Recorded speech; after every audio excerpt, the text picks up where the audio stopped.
I was talking to you about family, you know, the ideal Muslim family situation. The biggest thing, the biggest principle in having a healthy family, I'm not going to say ideal family because I told you there's no such thing. Even the prophets didn't have ideal families. Even they had problems in their families. The healthy, the first principle, in my opinion, wallahu a'lam, of a healthy family is you never give up on family. You never, I don't care if your kid's doing drugs.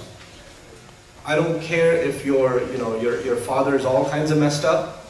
You don't give up on your family. You stay in touch. If they're abusive, it's a different story.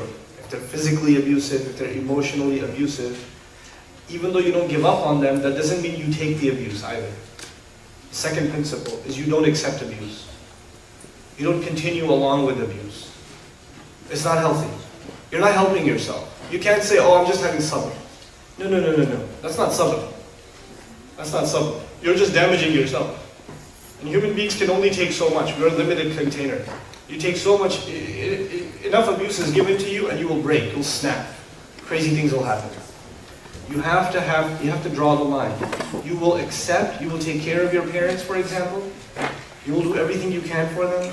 But when it comes, when they do something that's outright wrong, you will have to stand up and say, this isn't right. And you have to, the elders in our community have to get involved in that. A lot of times, subhanAllah, our traditional elders in our communities, they're so knowledgeable and they're so well qualified as scholars. But at the same time, they are not aware of a lot of the situations of our families. They're not just fully aware of them. So they never bring it up in their khutbahs and their durus and their halaqat. They don't bring it up because they're not made aware. They're not made aware. And they're good people. The community's job is to make the leadership aware of what's happening. Because I can almost guarantee you the imams of our community, the ulama of our community, they're concerned people. They want good for the people. They want Islam for the people. So when they hear about the problems, it concerns them and they will try to educate the community more and more, raise awareness more and more about the kinds of problems that are happening. Abuse is unacceptable.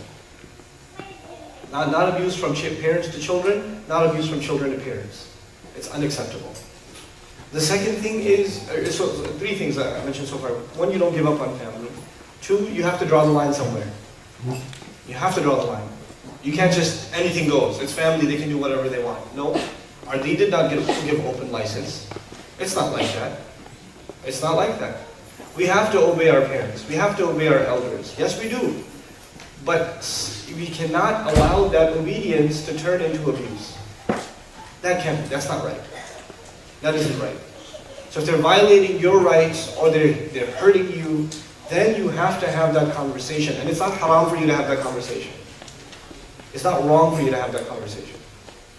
On the other side also, you children have to understand, the children here, our parents have to understand that our deen, and one of the biggest priorities in our deen is respect and obedience to parents.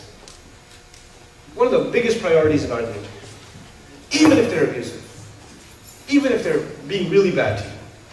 Even then.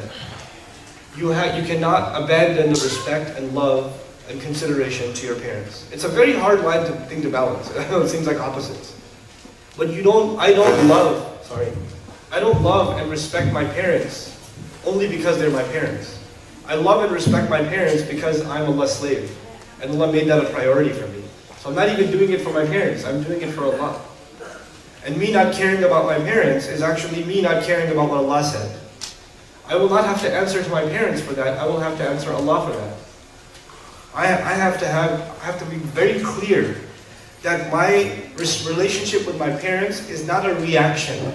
If they're good to me, I'll be good to them. If they're not good to me, what do you do for me? What did my dad ever do for me? Why should I be nice to him? No, it's not a reactionary relationship. This relationship we have with our parents, especially with our parents, is a relationship that's based entirely on Allah's commandment. وَبِالْوَالِدَيْنِ إِحْسَانًا. It's unconditional. You have to have ihsan with both your parents unconditionally. It's not dependent on whether they're good parents or not. You have to do the best you can with them. You have to do the best you possibly can with them. Sometimes our elders, they do things that harm themselves. Our elders, they do things that harm themselves. Sometimes they get stressed, they cry, they yell, they scream. And you think they're doing that to you. But you know what? They're just as miserable. They're making themselves miserable. And sometimes they don't know how to get out of that. You have to help them get out of that. You cannot yell back. You have to just calm your mother down and take her for a walk and get her a flower and just work on her. And it won't happen overnight. It'll take some time. It'll take some time to get the anger problem of your dad resolved. It'll take some time. But we have to work on our parents because sometimes they make their own selves miserable. They really do. In many, many cultures in the Muslim community. Because they don't know how to deal with this changing, completely different family. They weren't the kind of kids you are. They'll keep telling you, I never did this to my parents. They'll tell you, I never talked back like that to my mother. Yeah, but you didn't live on this continent either. You know, that was a different time. That was a different, the culture, the values, the society, it was completely different. But they don't know how, they don't necessarily understand that. And they don't necessarily, I don't expect them to understand that. So it's going to be very traumatic for them to deal with people like you guys. You guys are pretty traumatic to deal with. You have to understand the kids in this audience. They're not easy to deal with. You're not easy to deal with by your Sunday school teacher, your teachers, some of your friends. Forget your parents. Yeah, you're not easy to deal with. You have a lot less patience. You talk back a lot more. You want to do your own thing all the time. You don't ever listen. And if you do, it's not because they said it once. They have to say it at least 100 times before you listen. And even then you complain. You're not easy to deal with. So if they're upset, they have a reason too. Everybody needs to do an assessment about what they're doing wrong in their relationships. And what's going wrong in our relationships. So this idea of how can I be a better son? How can I be a better mother? How can I be a better father? How can I be a better husband? How can I be a better wife? You have to ask that question without asking the other one.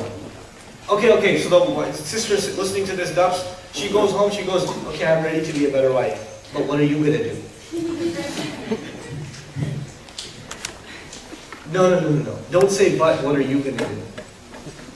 Don't add that part. You're going to be a better wife. Husband goes and says, okay, I'm ready to be a better husband. But you're going to change too, right? Don't do that. You still haven't understood. You cannot expect other people to change. The only one you can change is yourself. Why? What's our motivation as Muslims? Our motivation as Muslims is we can go before Allah and say, Ya Allah, I did my part. I did what I could as a good husband. I was patient. I didn't yell. I didn't complain. She would sometimes, that's out of protest. She would say the meanest things to me. She would say horrible things about my mother. And I would just say, A'udhu billahi minash shaitanir rajeem, and I wouldn't listen. And I didn't yell back at her. And I didn't tell her how much I hate her mother. I didn't say anything. I was quiet. You know. Sometimes she didn't, I came home and she didn't even say salam to me. It hurt my feelings, but I didn't say anything. Sometimes I came home and she was already sleeping. And I didn't have dinner yet. And I tried to wake her up and she shooed me away. And I got really upset, but I stayed quiet. I was patient. And I wasn't upset the next day either. You know, I did my part, Ya Allah. I did. I'm not complaining.